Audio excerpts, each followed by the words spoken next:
Да, товарищи мои дорогие, кто-то сегодня тележку с магазина потерял. Не знаю, как она сюда попала.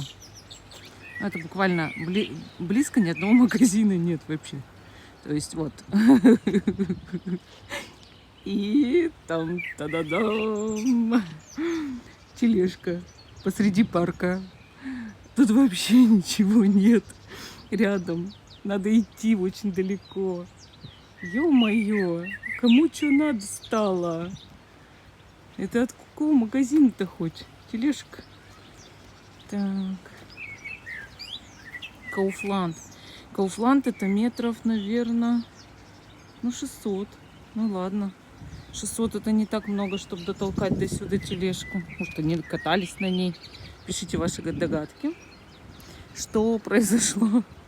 Почему эта тележка, в принципе, здесь оказалась? Кто веселился на ней?